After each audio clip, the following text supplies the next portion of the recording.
Selamat pagi, saudara-saudara terkasih dalam Kristus. Selamat bergabung dengan channel Puspita Surabaya. Saudara-saudara, kita sesaat lagi akan bersama-sama mendapatkan ibadat bacaan. Marilah kita persembahkan ibadat bacaan ini sebagai sili kepada Tuhan. Sebelumnya, marilah kita mempersiapkan hati. Ibadat bacaan hari Sabtu 3 Februari 2024, Pekan Biasa keempat, Ofisi Pekan keempat, Hari Biasa. Pembukaan. Ya Tuhan, sudilah membuka hatiku, supaya mulutku mewartakan pujian-Mu. Mazmur 94. Hendaknya kamu saling menasehati selama masih dapat dikatakan hari ini. Marilah mendengarkan suara Tuhan, supaya kita beristirahat bersama Allah. Marilah kita bernyanyi bagi Tuhan, bersorak-sorai bagi penyelamat kita, menghadap wajahnya dengan lagu syukur, menghormatinya dengan pujian. Marilah mendengarkan suara Tuhan, supaya kita beristirahat bersama Allah. Tuhanlah Allah yang agung, merajai segala dewa. Dasar bumi terletak di tangannya, puncak gunung pun miliknya.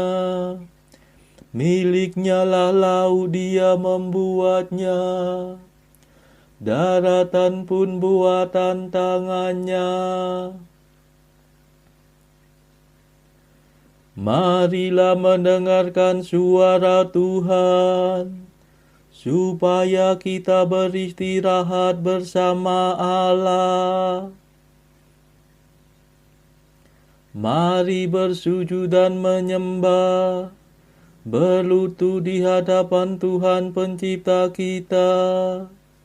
Dialah Allah kita, kita umat-Nya. Dialah gembala kita, kita kawanan-Nya. Marilah mendengarkan suara Tuhan, supaya kita beristirahat bersama Allah. Hari ini dengarkanlah suaranya. Jangan bertekar hati seperti di Meriba, seperti di masa di padang gurun, ketika leluhurmu mencobai aku, walau menyaksikan karyaku yang agung. Marilah mendengarkan suara Tuhan, supaya kita beristirahat bersama Allah. 40 tahun aku muak akan mereka itu. Maka aku berkata, umat ini tersesat hatinya. Mereka tidak mengerti maksud bimbinganku.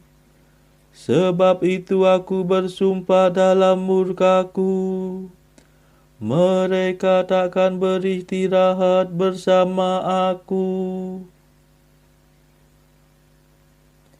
Marilah mendengarkan suara Tuhan, supaya kita beristirahat bersama Allah. Kemuliaan kepada Bapa dan Putera dan Roh Kudus, seperti pada permulaan, sekarang, selalu, dan sepanjang segala abad. Amin.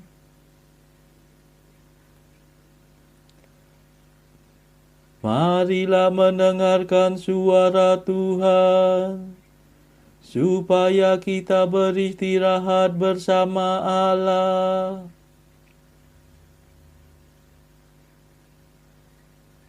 Mada.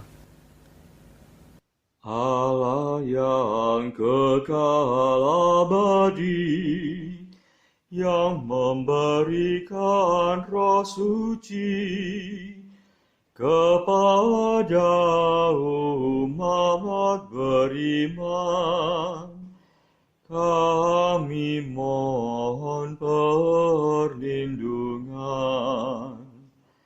Usirlah penyakit badan, singkirkanlah kejahatan, tolonglah kami bertahan dalam menghayati iman. Hidup kami lahir batin, semoga sungguh terjamin berkat kasih setiamu yang tetap teguh selalu.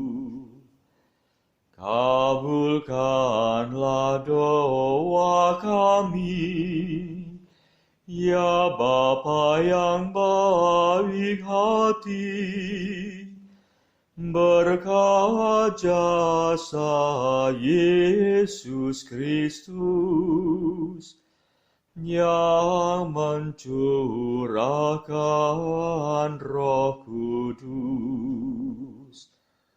Amin.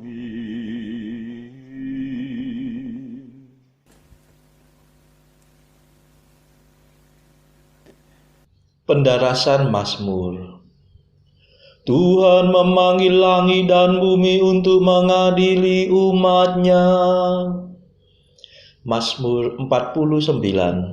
Kebaktian sejati kepada Tuhan. Aku datang bukannya untuk membatalkan hukum Taurat, melainkan untuk menyempurnakannya. Tuhanlah Allah segala dewata. Firman-Nya memanggil bumi dari timur sampai ke barat. Allah bersinar dari Sion, kota yang terindah. Allah kita datang dan tidak akan diam. Api menjilat di hadapan-Nya. Badai yang dahsyat melingkunginya. Ia memanggil langit dan bumi untuk mengadili umat-Nya. Himpunkanlah di hadapanku semua kekasihku, yang mengikat perjanjian dengan daku dalam darah kurban sembelihan. Semoga langit mewartakan tuntutan Allah yang tepat, sebab Dialah Allah yang adil. Kemuliaan kepada Bapa dan Putera dan Roh Kudus,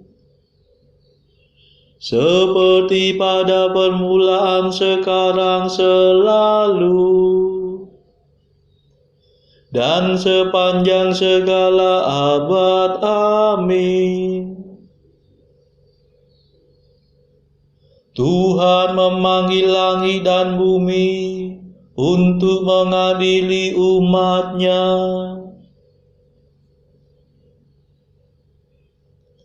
Berserulah kepadaku pada waktu kesesakan, niscaya aku akan menyelamatkan dikau. Dengarlah hai umatku, aku hendak berfirman. Hai Israel, aku hendak bersaksi melawan dikau. Akulah Tuhan Allahmu. Bukan karena kurban sembelihanmu aku menyalahkan dikau. Bukan pula karena kurban bakaranmu yang tetap ada di hadapanku. Bukan kurban sapi yang kutuntut dari kandangmu. Bukan pula kurban kambing dari kawananmu.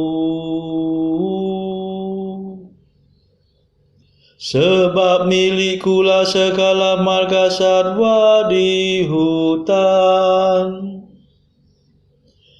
dan segala hewan di gunung gemunung. Aku mengenal segala burung di udara, dan semua binatang di padang kepunyaanku.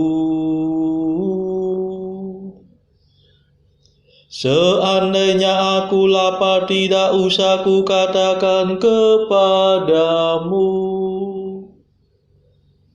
sebab milikulah dunia dan segala isinya.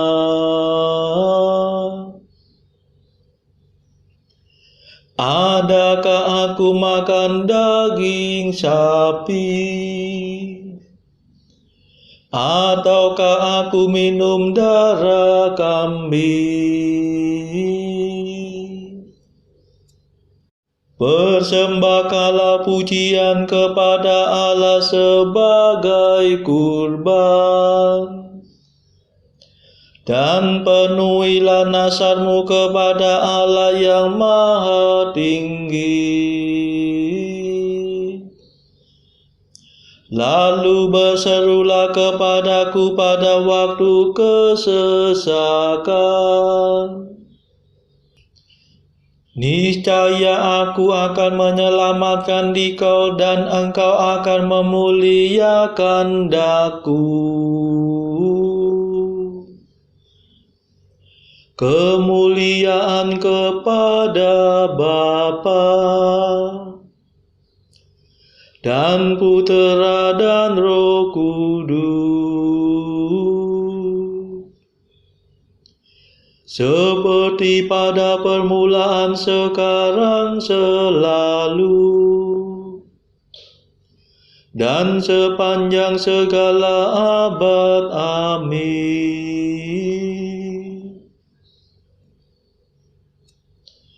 Berserulah kepadaku pada waktu kesesakan, niscaya aku akan menyelamatkan dikau.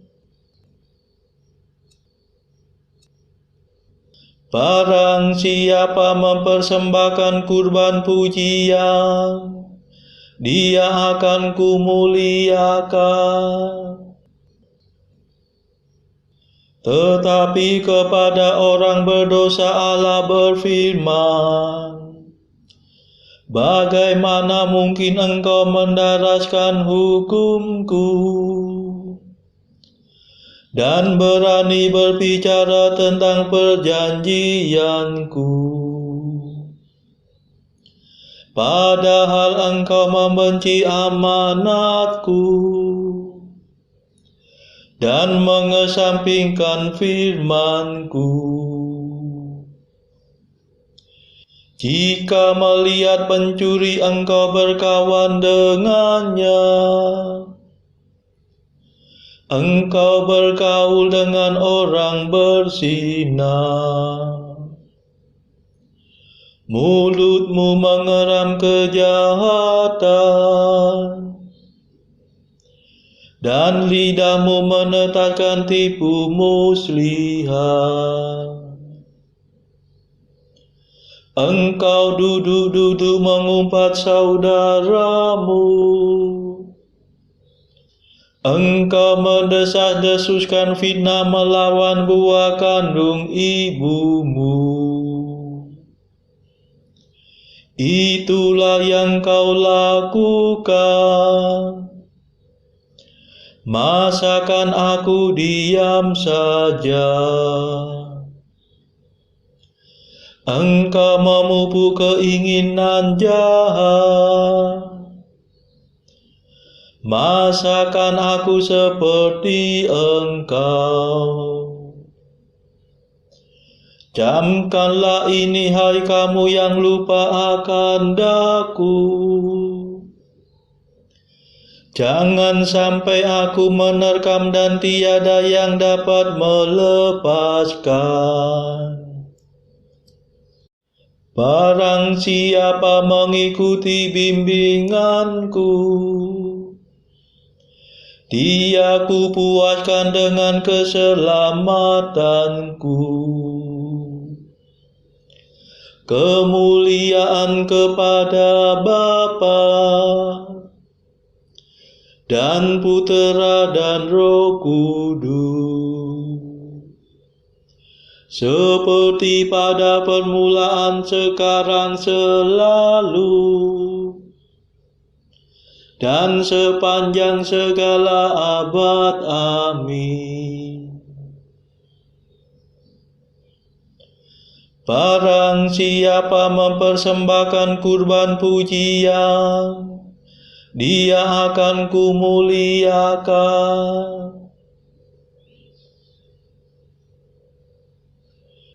Bacaan dari kitab Kejadian bab 37 ayat 2 sampai 4 dilanjutkan dengan ayat 12 sampai 36. Inilah riwayat keturunan Yakub. Yusuf tatkala berumur 17 tahun, jadi masih muda, biasa mengembalakan kambing domba bersama-sama dengan saudara-saudaranya, anak-anak Bilha dan Silpa, kedua istri ayahnya. Dan Yusuf menyampaikan kepada ayahnya kabar tentang kejahatan saudara-saudaranya. Israel lebih mengasihi Yusuf dari semua anaknya yang lain, sebab Yusuf itulah anaknya yang lahir pada masa tuanya. Dan ia menyuruh membuat jubah yang maha indah bagi dia.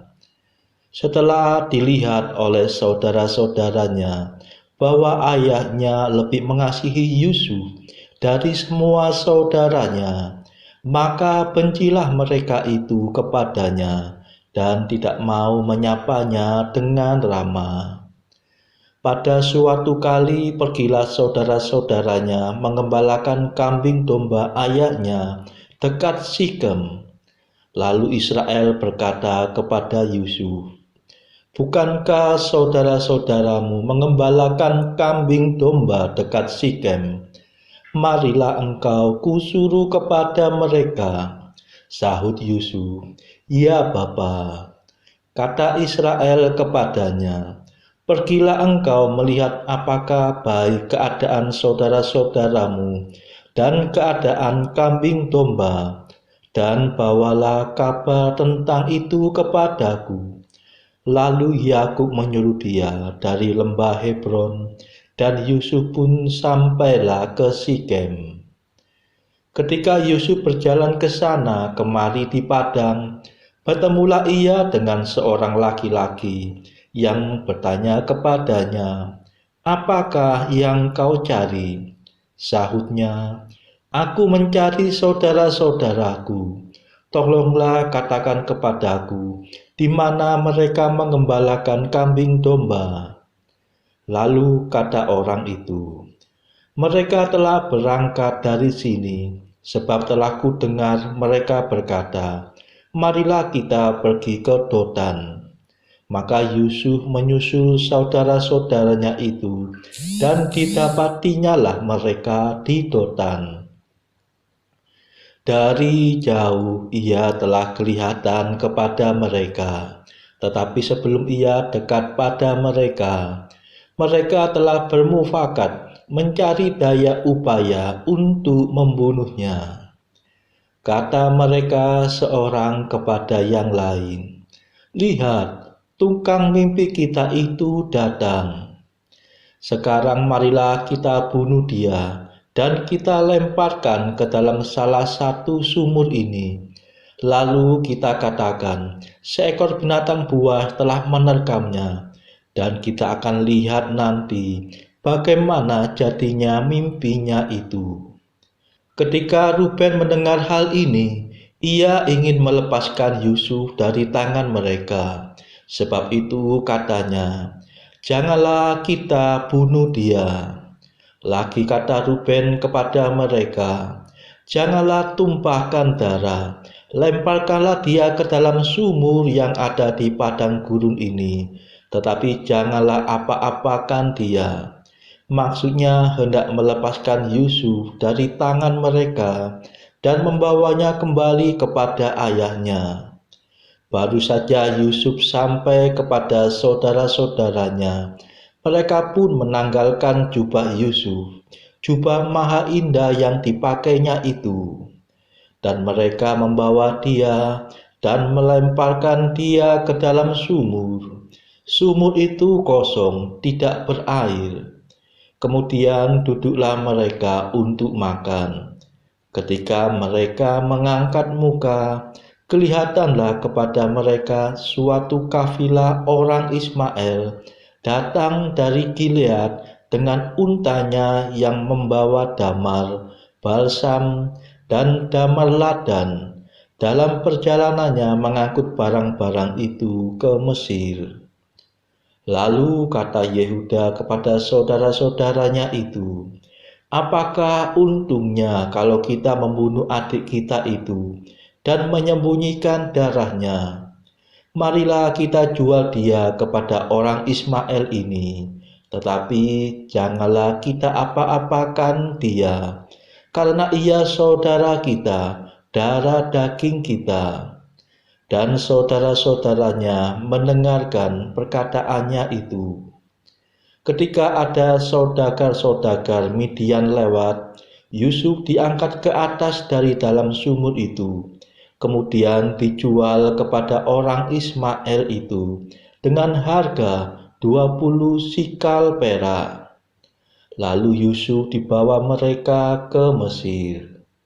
Ketika Ruben kembali ke sumur itu, ternyata Yusuf tidak ada lagi di dalamnya.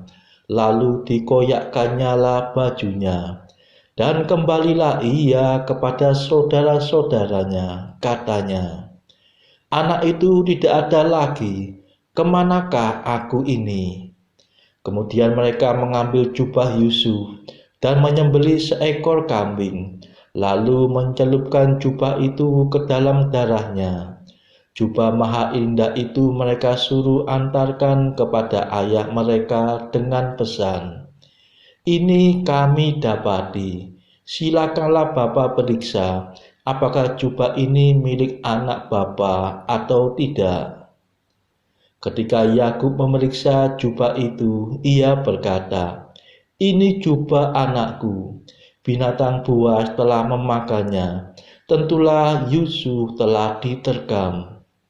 Dan Yakub mengoyakkan jubahnya, lalu mengenakan kain kabung pada pinggangnya, dan berkabunglah ia berhari-hari lamanya karena anaknya itu. Sekalian anaknya laki-laki dan perempuan berusaha menghiburkan dia, tetapi ia menolak dihiburkan serta katanya, "Tidak, aku akan berkabung sampai aku turun mendapatkan anakku ke dalam dunia orang mati." Demikianlah Yusuf ditangisi oleh ayahnya. Adapun Yusuf, ia dijual oleh orang Midian itu ke Mesir kepada Potifar, seorang pegawai istana Firaun, kepala pengawal raja. Demikianlah sabda Tuhan. Syukur kepada Allah. Bacaan pilihan diambil dari buku 365 Jalan ke Surga bersama pastor dari Ars atau Santo Yohanes Maria Vianney. Artikel ke-49. Seringlah ulangi sepanjang hari, ya Tuhanku, kasihanilah aku. Laksana seorang anak yang berkata pada ibunya, berikan aku sekeping roti. Mana tanganmu, Mama? Ciumlah daku, Mama. Artikel ke-50. Walaupun Tuhan yang baik tidak mengizinkan kita melihat Dia, bukan berarti Dia kurang hadir di dalam sakramen Maha Kudus. Tak berkurang pula kesiapsediaannya menganugerahkan kita apa yang kita mohonkan. Saudara-saudara terkasih, marilah kita sejenak berdoa bagi saudara-saudara kita yang lain. Tuhan, kami persembahkan ibadat bacaan ini sebagai sili untuk mereka yang saat ini belum tergerak untuk menjalani hidup doa. Kami serahkan mereka yang sedang terpuruk karena dosa. Berilah mereka rahmat iman, kasih, dan pengharapan. Patahkanlah belenggu kelekatan terhadap dosa hingga mereka beroleh keselamatan. Tuhan, kami serahkan mereka yang juga terpuruk karena beban hidup yang berat. Berbelas kasihlah ya Tuhan, dengarkanlah keluh kesah mereka yang sedang kesusahan, apapun kesusahannya. Tuhan, kami serahkan kepadamu negara-negara yang bertikai dalam konflik. Celikkanlah mata pemimpin mereka akan keberadaanmu, agar pemimpin dunia ini tidak sekedar memeluk agama, tetapi juga mengamalkan kasih sesama. Marilah kita doakan juga pemimpin negara kita supaya mendapatkan hikmat Tuhan dalam membawa bangsa ini kepada masyarakat yang adil dan makmur yang saling bertoleransi. Kita berdoa juga bagi kepentingan keluarga kita masing-masing.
Marilah berdoa. Allah sumber keselamatan, semoga kami selalu berbakti kepadamu dengan hati gembira, sebab kebahagiaan kami akan sempurna dan kekal kalau kami mengabdi Engkau dengan pantas. Demi Yesus Kristus pengantara kami, yang hidup dan berkuasa bersama Engkau dalam persekutuan Roh Kudus sepanjang segala masa. Amin. Marilah memuji Tuhan. Syukur kepada Allah. Saudara-saudara terkasih, terima kasih sudah bergabung bersama kami di channel Puspita Surabaya ini, sehingga kita dari berbagai tempat bisa dimungkinkan untuk mendaraskan ibadat bacaan secara bersama-sama. Saudara-saudara, marilah kita bergabung lagi di dalam ibadat bacaan pada esok hari. Semoga Tuhan memberkati kita semua.